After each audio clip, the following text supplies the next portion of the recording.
라고 하는 이제 내용의 말씀을 우리가 함께 보도록 하겠습니다. 지난 주간에 우리가 살펴보았던 내용은 이제 크리스찬이 성실이라고 하는 새로운 이제 동행자를 만났죠. 이렇게 두 명이 또 가면서 이런저런 하나님의 은혜에 관한 이야기들을 나누다가 그러면서 또 은혜 가운데 그 길을 가다가 새로운 한 사람을 또 그 길에서 만나게 됩니다. 하나님께로 가는 그 철로 역정 가운데 이 또 다시 만난 이 사람의 이름은 수다쟁이였습니다. 근데 이 수다쟁이는 그 이름에서 알 수 있듯이 말은 아주 굉장히 번지르르하게 잘하는 사람이에요. 근데 말은 잘하는데 실제로는 그의 삶 속에서는 아무런 것을 볼 수가 없는, 그의 삶에서는 믿는 이의 어떤 모습을 볼 수 없는 그런 사람이었다라고 하는 것이죠. 그래서 성실은 처음에는 그 수다쟁이의 말을 듣고 굉장히 배울 게 많은 분이다 이렇게 생각을 하고 있다가, 근데 이제 이 크리스찬이 사실은 이전에 같은 동네에 이 수다쟁이와 살고 있었습니다. 수다쟁이의 삶을 쭉 보아왔죠. 그는 밖에서는 아주 막 성자처럼 이렇게 이야기하고 다니면서 집에서는 뭐 악마와 같은 이렇게 불려지는 사람이었다라고 하는 것이죠. 그래서 그 이야기를 이제 성실에게 해 주었습니다. 그래서 이제 오늘은 이 성실이 오늘 제목이 뭐예요? 영을 분별하라죠. 그래서 이 성실이 이제 정말 이 수다쟁이의 영이 바른 영인가 아닌가, 이런 것들을 이제 분별하는 이런 내용이 되겠습니다. 자, 이제 크리스찬이 이제 이렇게 이야기를 하죠. 성실이 먼저 이야기합니다. 이제 우리 이 영적인 분별을 잘 할 수 있어야 되겠습니다 라고 이렇게 이야기하니까 크리스찬이 말하기를 말과 행동은 영혼과 육체가 다른 것처럼 별개의 것이다 이야기를 하죠. 영혼이 없는 육신이 시체와 같듯 말만 홀로 있는 것이 역시 시체에 불과합니다. 신앙의 정신은 뭐라고 해요? 실천적인 것입니다. 우리 신앙은 실천적인 것이다 라고 이렇게 이야기를 합니다. 뒤에 4페이지 1번 질문 한번 보세요. 진정한 구원의 믿음은 항상 무엇을 동반합니까? 자, 구원에 이르는 믿음을 가진 사람은 말로만 번지르르하게 하는 것이 아니라 그는 반드시 그 말씀에 대한 순종을 함께 해야만 하는 것이죠. 순종이 없이 입으로만 믿습니다 하는 그 믿음은 그냥 말뿐인 믿음이고 실제 참 믿음이다 이야기할 수가 없습니다. 로마서 1장 5절 말씀 거기 있죠. 같이 한번 읽어볼까요? 그로 말미암아 우리가 은혜와 사도의 직분을 받아 그의 이름을 위하여 모든 이방인 중에서 하나님, 아멘. 그 마지막이 뭐라고 그랬어요? 믿어. 그 다음에 순종하게 하나니. 그렇습니다. 성령께서 우리 가운데 들어오실 때에 성령의 역사가 일어나면 우리에게 믿음이 생겨나죠. 그럼 믿음이 생기면 그 다음엔 어떻게 하고 싶으냐? 믿음이 있으면 순종하고 싶어지는 것입니다. 만약에 누군가가 이렇게 좋아하는 사람이 누가 생겼다. 이 어릴 때 이 중고등학교 때 보면은 어떤 선생님 때문에 어떤 과목을 좋아하는 뭐 이런 경우가 있잖아요. 영어 선생님 너무 멋지다. 그러면 자기도 모르게 영어 공부를 굉장히 열심히 합니다. 수업 시간에 질문도 열심히 하고 이렇게 되죠. 그 이유는 뭡니까? 그 선생님이 좋으니까 잘 보이고 싶어서. 마찬가지로 우리에게 믿음이 생기면 하나님이 좋아지죠. 그럼 하나님의 하신 말씀, 그것을 어떻게 하고 싶어요? 그걸 잘 따르고 싶은 마음이 생기는 게 이게 당연해지는 것입니다. 왜냐하면 하나님 좋으니까 내가 이걸 지키지 않으면 하나님이 마음이 아프시겠지, 뭐 이런 생각도 들고 우리가 그 말씀을 따르고 싶어지는 것이 당연하게 이어진다라고 하는 것입니다. 그래서 성령께서는 우리 안에 믿음의 역사를 일으키실 때에 우리에게 믿음을 주실 때 그냥 딱 믿음으로만, 머리로만, 입으로만 여기에서 믿음이 머물러 있는 게 아니라 그것이 우리 몸으로 전달이 되어서 우리가 움직여 순종할 수 있도록 그렇게 성령의 역사가 일어나는 줄 믿습니다. 오늘 여기 크리스찬이 이야기한 것처럼 신앙의 정신은 어떤 거예요? 실천적인 것이다. 신앙은 실천하는 것이 신앙이다. 이 사실을 우리가 기억해야 되겠습니다. 자, 계속해서 이제 이야기하기를 야고보서 1장 27절 말씀을 1페이지 보니까 계속해서 크리스찬이 이야기합니다. 하나님 아버지 앞에서 정결하고 더러움 없는 경건은 곧 고아와 과부를 그 환난 중에 돌보고 또 자기를 지켜 세속에 물들지 아니하는 그것이니라. 아멘. 그렇습니다. 하나님 아버지 앞에 온전한 믿음으로 바로 선 사람들은 그의 삶에 분명한 변화가 생겨나죠. 자기 자신만을 위해서 사는 게 내가 믿음 갖기 이전의 나의 삶이었다면 그 이후로는 이제 무엇을 돌아봐요? 이웃을 돌아보고 이웃 가운데 내 도움이 필요한 자들을 돕게 되고, 그리고 또 나 자신도 역시 이 세상의 세속적인 것, 사실 이 세상에 제일 세속적인 거에 제일 중심에 뭐가 가 있습니까? 돈이죠. 돈. 경제적인 거. 이게 제일 우리의 굉장히 우리를 억누르고 있는 거 아닙니까? 이 돈을 쫓아가는 삶. 이 하나님 앞에 우리가 온전한 믿음 위에 서게 되면 돈을 쫓아가는, 돈에 얽매이는, 돈이 우리의 주인 되는 이러한 삶을 사는 게 아니라 하나님이 우리의 주인 되셔서 하나님만 바라보고 하나님의 앞에 온전히 나아가는 이러한 경건의 삶을 우리가 더 좋아하게 된다라고 하는 것이죠. 돈이 우리에게 필요 없는 것은 아니지만 예수님 말씀처럼 우리 안에 두 주인이 동시에 있을 수 없다라고 예수님 말씀하지 않으십니까? 두 주인, 하나님이 우리의 마음의 주인이면서 동시에 돈도 우리의 주인이 되는 이러한 일들은 있을 수 없는 것이죠. 세상의 가치관은 다 이 돈을 중심으로 돌아가게 되어 있습니다. 그것이 또 다른 신이 되어버렸어요. 이제는 자, 그것에 물들지 아니하고 오직 주께 붙들려 나아가는 삶이 있는가? 이게 바로 우리 믿음 있는 자들의 온전한 삶이라고 이야기하고 있는 것입니다. 자, 이제 그 2번 질문 앞에 보세요. 거기 보시면 마지막 심판날의 열매로서 각자 심판받는다라는 것을 우리 스스로 분명히 해야 합니다. 자, 우리가 마지막 날에 어떻게 되느냐? 우리는 하나님 앞에 가서 심판받게 될 것이라고 이야기하는데 무엇에 의해서 심판의 결과가 달라지느냐? 우리가 이 땅 가운데 살아왔던 우리 삶의 열매, 그 열매를 통해서 네 열매를 보면 예수님이 뭐라고 말씀했어요? 열매로 그 나무를 알겠다 말씀하시죠. 뭐 종종 말씀드리지만 저는 도시 남자이기 때문에 이 무슨 사과나무도 뭔지 모르고 사실은 뭐 복숭아나무, 배나무, 나무만 봐서는 저는 알 수가 없어요. 알 수가 없는데 다만 열매가 거기에 딱 열려 있으면 그걸 알 수가 있죠. 제가 무슨 나무인지. 그렇죠? 잘 모르는 사람도 열매를 딱 보면 먹어봤으니까 사과가 열렸네 그러면 사과나무일 것이고, 배가 열렸네 그럼 배나무일 것이고, 마찬가지로 우리 삶에도 열매가 나타나게 된다는 것이죠.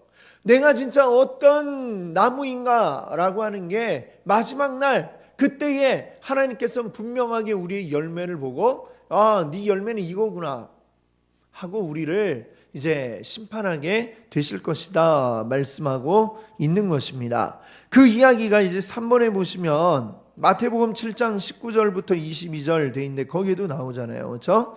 예, 아름다운 열매를 맺지 아니하는 나무마다 찍혀 불에 던져지느니라. 예, 3번에 있는 그 마태복음 7장이요. 아름다운 열매 맺지 아니하면 불에 던져져 찍혀버릴 것이다. 자, 아름다운 열매는 무엇일까요? 믿음이 있는데 열매 맺지 못한다. 이것은 성립하지 못한다는 것이죠. 믿음이라는 나무면 분명히 거기에서 믿음에 합당한 열매가 나오는 것입니다. 믿음에 합당한 아름다운 열매가 나오는 것이죠. 근데 그 열매를 맺지 못했다면 이 나무 자체에 문제가 있게 될 것입니다. 그래서 20절이 뭐라 그래요? 그러므로 그들의 열매로 그들을 알리라. 이렇게 말씀하고 있죠. 그 열매를 보아 그들을 알 것이다 라고 하는 말씀입니다. 그래서 이 3번의 질문 보세요. 수다쟁이의 특징은 고백은 있지만 행위가 없는 것입니다. 말로는 정말 아주 대단한 것처럼 이야기를 합니다. 그런데 그의 삶에 행위가 나타나지를 않는다는 것이죠. 행동이 동반하지 않는 이러한 고백을 하는 자들의 마지막 불에 찍혀져서 불에 던져지리라 라고 하는 게 주님의 말씀입니다. 우리 고백은 반드시 고백에 합당한 삶으로 이어져야 한다라고 하는 사실을 오늘 계속해서 반복해서 말씀하고 있습니다.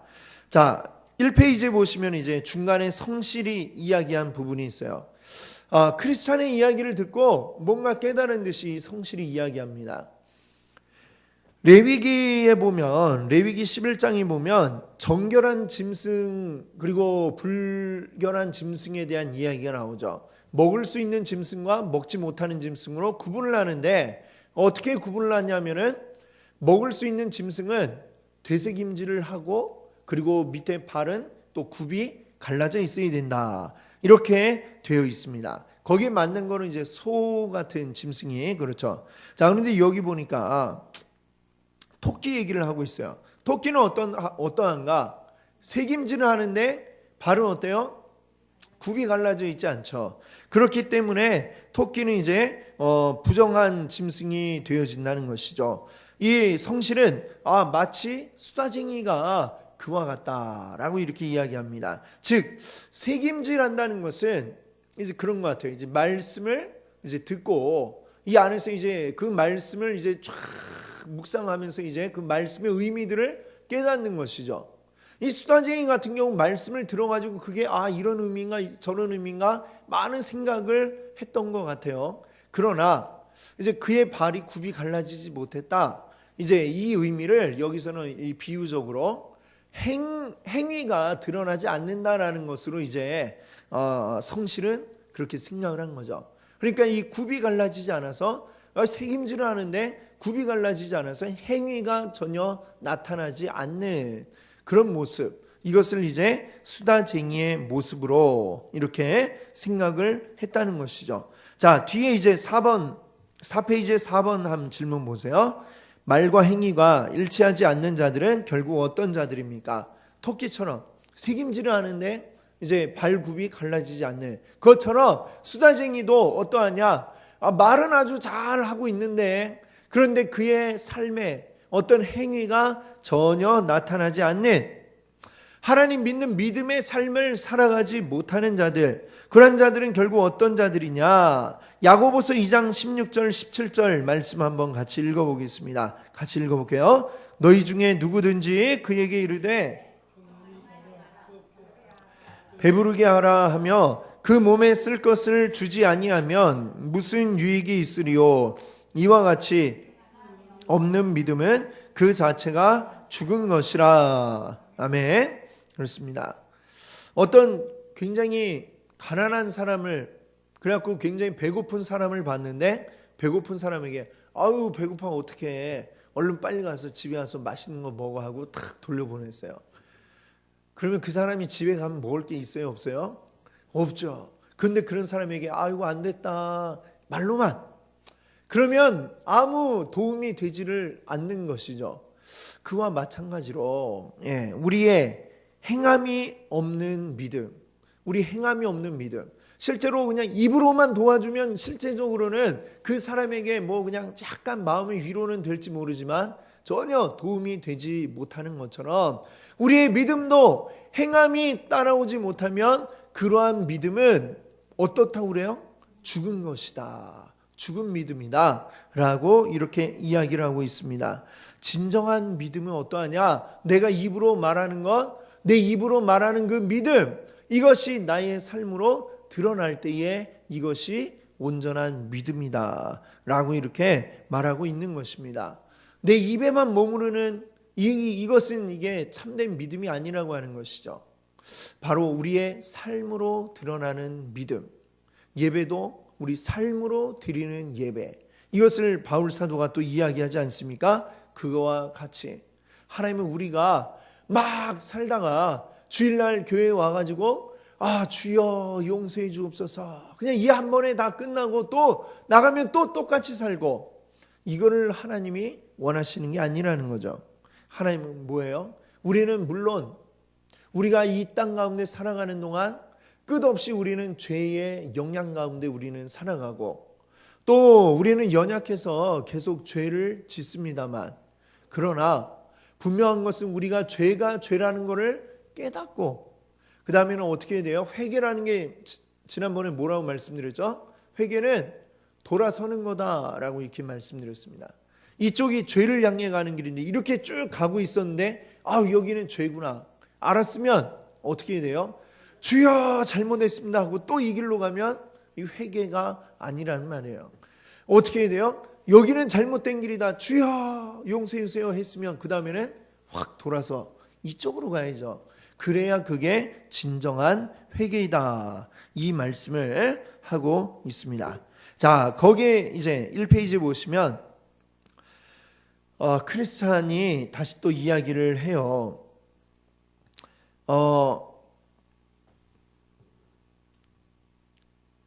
바울이 말만 하기를 좋아하는 자들에게 마치 소리나는 구리와 울리는 꽹과리와 같다. 이게 어디 나와요? 고린도전서 13장에 사랑에 대한 장이 나오면서, 사랑이 없이 말로만 막 하는 사람들, 그것은 울리는 꽹과리와 같다. 꽹과리, 이것도 물론 아름답게 잘 맞춰서 치면 좋습니다만, 애들이 그냥 막 무작정 꽹과리 막 두들긴다, 어떨까요? 굉장히 귀가 따갑고 아플 것입니다. 사랑이 없이 이렇게 입으로만 하는 것, 이것은 아무것도 아니다. 이 바울이 이러한 이야기를 했습니다. 자, 맨 마지막에 보세요. 1페이지 맨 밑에. 생명이 없다는 것은 진실한 믿음과 복음의 은혜가 없다는 것입니다. 예, 생명이 없다는 것은 진실한 믿음과 복음의 은혜가 없다는 것이다. 자, 뒤에 5번 한번 보겠습니다. 5페이지 5번. 복음을 통해 진정으로 변화된 영혼에게 나타나는 효과. 우리가 복음을 받아들여서 그것으로 우리가 진정으로 변화가 된다면 과연 어떤 일들이 우리에게 일어나게 될 것인가 라는 걸 묻는 거죠. 복음은 우리의 입만 변화시키질 않습니다. 복음은 우리 삶의 모든 부분을 다 변화시키고, 나의 전인격적인 모든 부분, 지정의, 나의 모든 것을 다 변화시킨다라고 하는 것이죠. 그리고 변화된 삶이 우리에게서 나타나게 되는 것입니다. 이 세상에도 많은 여러 가지 사상들이 많이 있어요. 제가 올 여름에 인천 상륙작전인가요? 거기 보니까 그 인천 상륙작전 이제 위에서 이제 인천으로 이제 탁 침투한 특수부대원들이 있잖아요. 근데 그 사람이 이제 누구를 만나냐면 이 인천을 지키고 있는 그 인민군 장교를 이제 만납니다. 근데 이 사람은 모스크바에서 유학을 이제 했던, 모스크바 러시아파 이제 유학 아주 인텔리죠. 그런 사람이에요. 근데 그가 이제 이야기하는 것 중에 무슨 얘기를 하냐면, 자기 러시아에서 공부했을 때에 그 학교에 교수 이야기를 하는데, 무슨 이야기를 하냐면, 그때 막 러시아에 막 혁명이 일어나고 할 때에 그 교수가 뭘 했냐면 자기 여동생을 권총으로 쏴 죽였다라는 이야기를 하는 거예요. 오빠가 동생을 어떻게 죽일 수가 있겠어요? 정상적이 아니죠. 근데 왜 쏴 죽였느냐? 그 동생이 신앙을 가지고 있었기 때문에, 인민의 아편인 이 종교를 가지고 있으니까 너는 죽어야 된다 라면서 쏴 죽였고, 그 이야기를 듣고 그 학교에 있던 이 학생들이 박수를 쳤다, 이 이야기를 이제 그 영화에 보니까 하더라고요. 정상적인 상태에서는 이게 어떻게 가능할 수가 있겠어요? 근데 이 세상의 어떤 사상이라고 하는 게 사람 속에 깊숙이 들어가면 어떻게 되느냐? 자기 동생도 쏴 죽이는데 서스럼 없이 할 수 있도록 그 사람을 바꾼다라고 하는 것을 그 영화의 대사에서 이야기를 해주고 있습니다.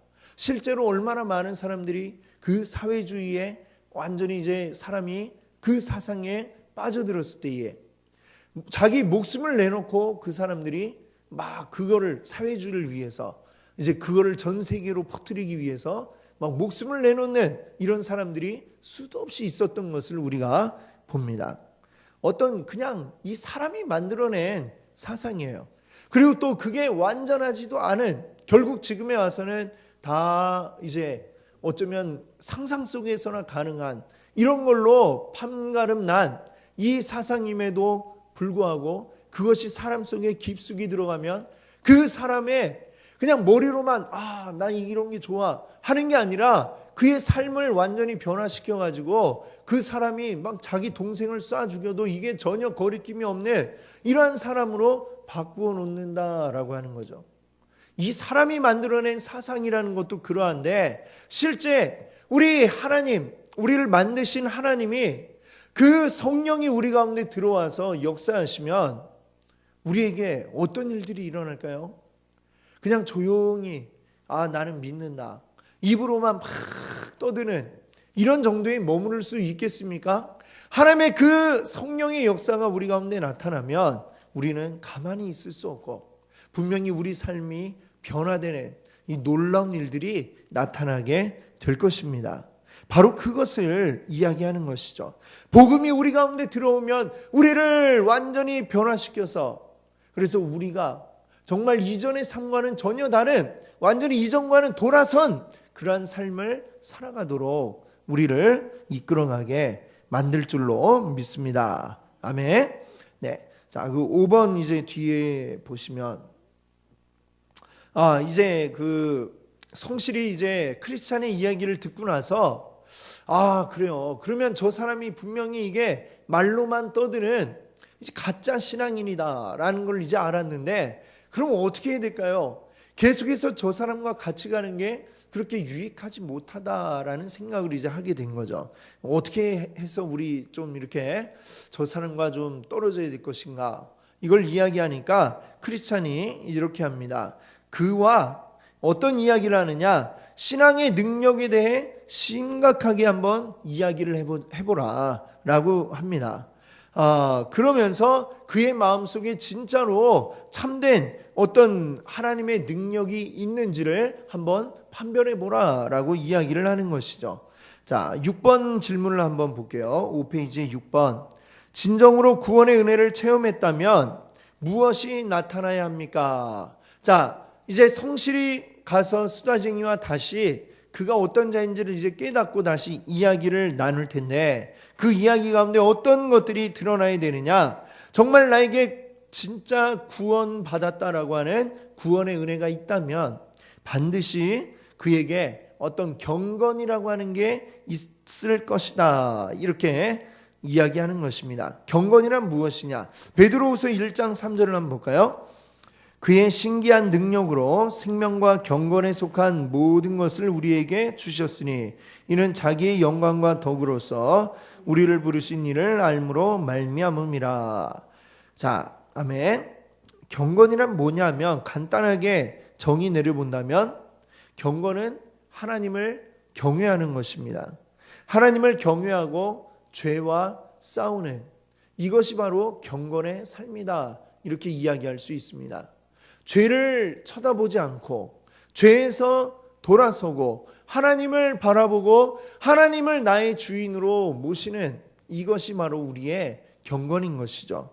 그 경건이 정말 그의 말 속에 나타나는가, 아니면 그냥 단지 어디서 주워 들은 것 가지고 떠드는 것인가, 이것을 한번 판별을 해보라 라고 크리스천이 이야기하는 것입니다.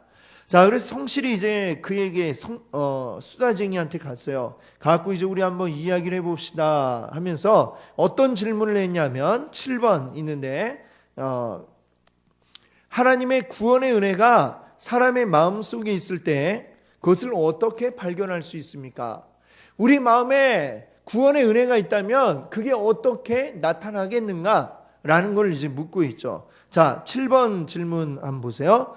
성실의 이러한 질문은 무엇을 확인하기 위한 겁니까? 자, 뭘 확인하기 위한 거겠어요? 성령의 구원의 역사는 거룩하게 하는 것이다 라는 얘기죠. 성령이 우리 안에 오시면 우리를 어떻게 변화시켜요? 거룩하게. 거룩하다는 건 뭡니까? 구별된다라는 것이죠. 세상과 구별되고 죄와 구별이 되는 이것이 거룩함입니다. 성령이 우리 가운데 오시면 우리의 이전의 삶과 그 후가 달라지고 구별이 되겠죠. 이게 바로 거룩인 것입니다. 이게 그 수다쟁이에게서 나타나는가라고 하는 것을 이제 확인해 보고자 함입니다. 성령이 우리 안에 오시면 성령님께서는 먼저 어떤 일들을 하시느냐? 먼저 믿어지게 하시고, 믿어지게 하면 그 다음에 하나님이 어떤 분이신지를 알게 하는 거죠. 하나님이 어떤 분인지를 알면 그 다음에는 내가 어떤 존재인지를 깨닫게 되는 것입니다. 하나님 앞에 내가 감히 고개 들 수도 없는, 하나님 앞에 날 구원해 주셔서 감사하다라는 말조차 하기가 얼마나 죄스러운 이 죄인인가라고 하는 것을 내가 스스로 깨닫게 됩니다. 그렇기 때문에 그 죄 앞에, 하나님 앞에 회개하지 않고는 견딜 수 없는 그런 상태로 우리가 가게 되는 것이죠. 그 이전, 내가 죄가 죄인지 모를 때와 죄가 죄인지 알 때와 이후는 완전히 구별이 되고, 그것을 이 이후의 삶을 거룩하다라고 이렇게 이야기할 수 있는 것입니다. 그래서 이러한 것들이 이 수다쟁이에게 지금 있는가라는 걸 확인하기 위해 이런 질문을 한 것이죠. 자, 그랬더니 수다쟁이가 뭐라고 대답을 했냐면, 그러면 하나님 은혜가 마음속에서 나타날 때에 제일 먼저 우리는 죄에 대항해 부르짖어야 된다라고 수다쟁이가 이야기를 합니다. 그랬더니 성실이 그건 아닌 것 같아요 라고 얘기를 하죠. 죄에 대항한다라는 게 아니라 죄를 혐오한다라고 이렇게 해야 맞습니다 라고 성실이 이야기해요. 그러니까 수다쟁이는 이게 무슨 차이가 있냐, 죄에 대항한다 하고 죄 자체를 혐오한다, 이게 무슨 차이가 있느냐 이렇게 묻습니다. 그러니까 성실이 뭐라고 하느냐, 큰 차이가 있습니다. 사람이 죄의 정책에 대해서 항의할 수 있지만 그것을 미워하지 않을 수도 있습니다. 또 그러나 경건한 반감에 의하지 않고서는 죄를 미워할 수 없습니다. 이 얘기를 하죠. 자, 8번에 보시면 5페이지 8번에 보세요. 즉 이거는 이 얘기입니다. 죄를 아는 것 또는 인정하는 것 하고 죄를 미워하는 것하고 어떤 차이가 있느냐? 이거는 죄야, 이건 죄야. 죄라는 것만 안다고 해서 그가 확실히 정말로 달라진 삶을 살 수 있느냐라는 것을 묻는 것입니다. 밑에 보면 헤롯의 이야기가 나와요. 마가복음 6장에 헤롯이 죄를 지었습니다. 어떤 죄를 지었냐면 자기 동생의 아내를 빼앗아서 자기 부인으로 삼았어요. 그러니까 세례 요한이 가가지고 그 헤롯에게 당신 죄를 지었소 라고 이야기를 했습니다. 그때에 이 헤롯이 어떻게 했느냐, 그 이야기를 들을 때에 정말 자기가 맞다라고 그렇게 느꼈다는 거예요. 맞다라고 느끼는 정도가 아니라 여기 보니까 그 밑에 줄에 보세요. 크게 번민을 하면서도 달갑게 들음이더라, 이렇게 이야기하죠. 헤롯이 자기가 죄 지었다는 거 알았습니다. 알았는데 어땠나요? 그 후로 변화가 있었나요? 아무 변화가 없었을 뿐만 아니라 도리어 결국에는 마지못해 어쩔 수 없는 척 했지만 세례 요한을 죽이게 되는 것이죠. 즉 죄를 아는 것, 이것은 아무것도 아닙니다. 죄를 깨달아서 그 다음에 성령의 역사 나타나는 사람은 죄가 뭔지를 깨달을 때에 이 죄에 완전히 이 죄 자체를 혐오하게 되는 것이죠. 죄를 보고 싶지 않은, 죄의 길로 다시 가고 싶지 않게 되는 그 죄와 완전히 돌아서는 이것으로 이어져야 된다라는 겁니다. 나는 죄를 지었구나, 그냥 이해하고 고개 끄덕끄덕하고 끝나서는 안 된다는 것이고, 즉 이것은 죄를 미워한다는 것은 죄와 완전히 결별을 해야 된다는 것이죠. 그 뒤에 이쪽 보시면 이제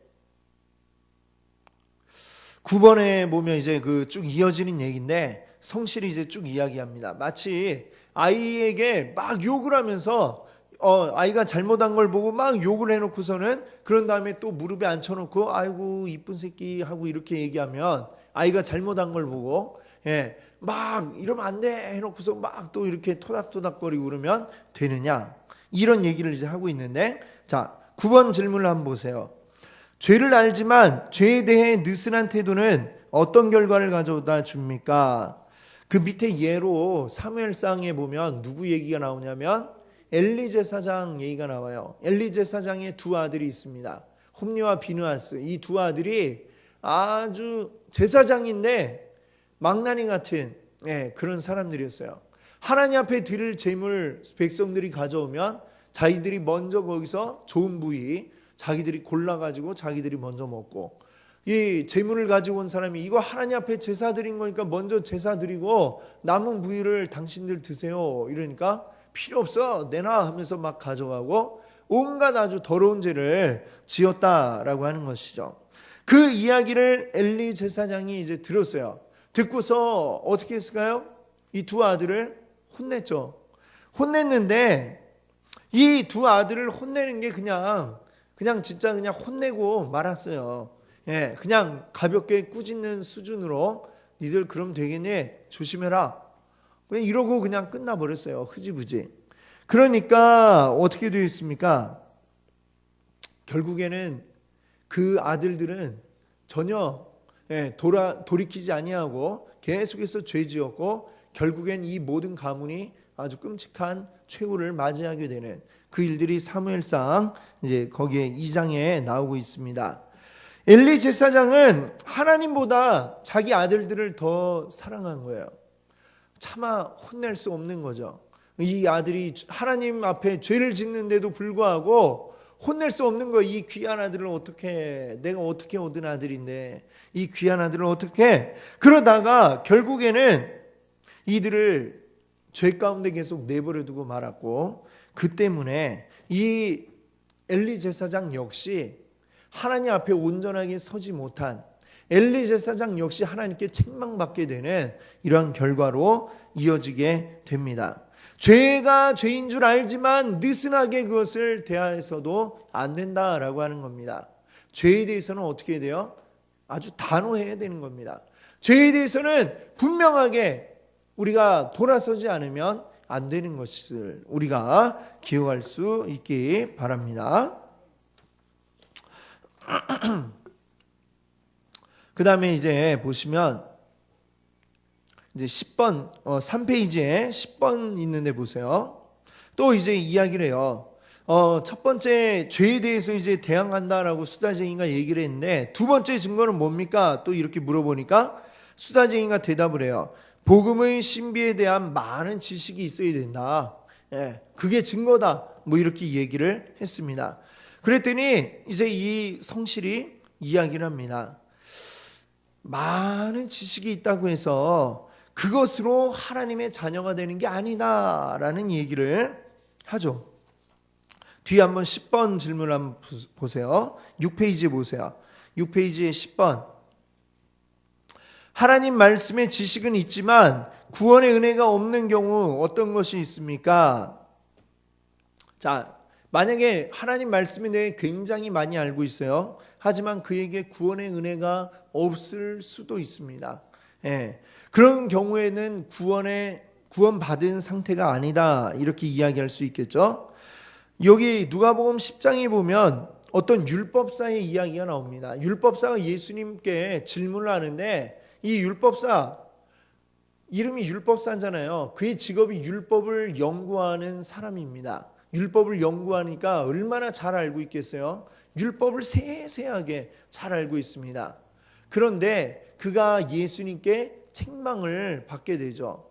하나님에 대해서 그렇게 잘 아는 사람이 없고 율법에 대해 그렇게 많이 아는 사람이 없지만, 그러나 많이 알고 있으나 그가 구원에 이르지 못할 수도 있다라고 하는 것을 보여주는 예죠. 예전에 청교도들은 이러한 경우를 뭐라고 불렀냐면 유사 그리스도인이라고 이렇게 불렀어요. 그리스도인처럼 보이지만 그리스도인이 아니다라고 하는 것이죠.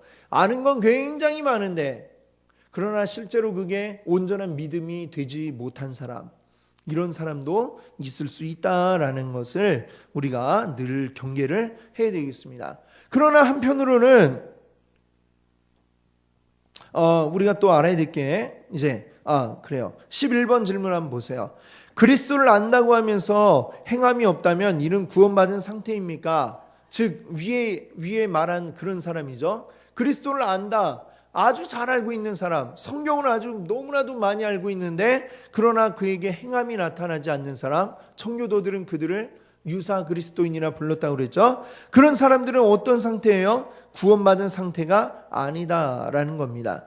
밑에 요한일서 2장 4절 있죠. 같이 읽어볼까요? 그를 아노라 하고 그의 계명을 지키지 아니하는 자는 거짓말하는 자요 진리가 그 속에 있지 아니하되.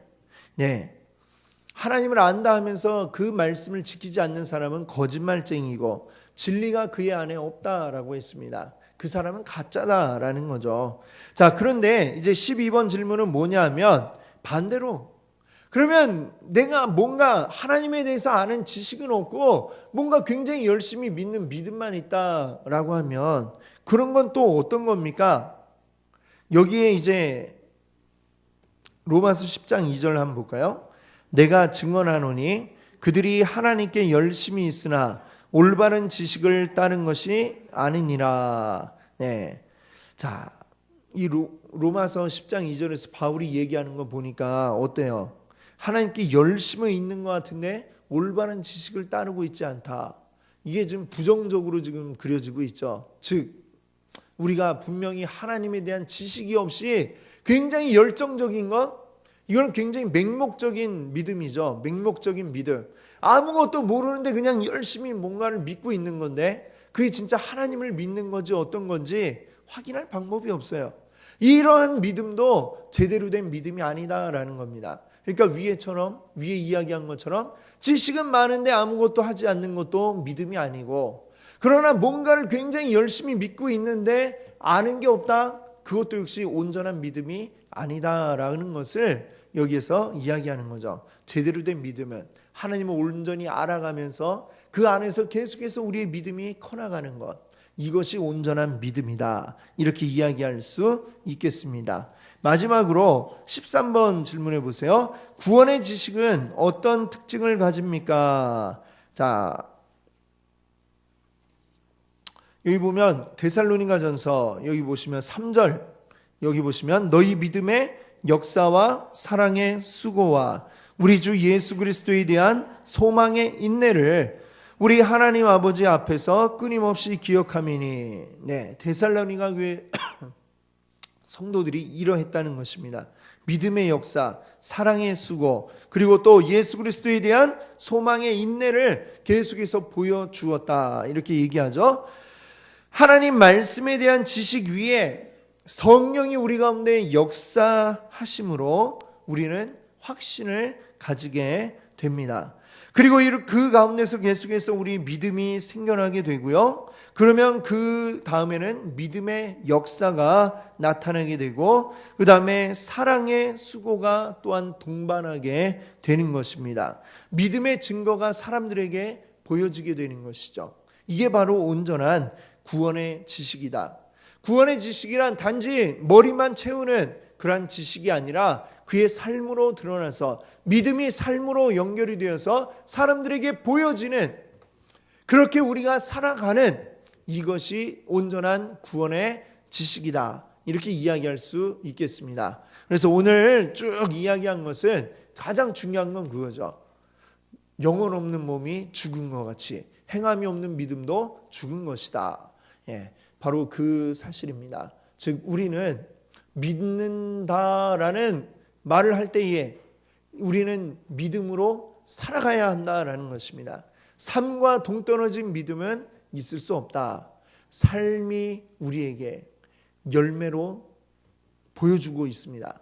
내가 무엇을 믿는가를 보여주는 것이죠. 우리의 믿음이 온전하게 하나님 믿는 믿음의 열매들이 우리 삶 가운데 나타날 수 있기를 바랍니다. 아멘. 함께 기도합니다. 할렐루야. 주여 감사합니다.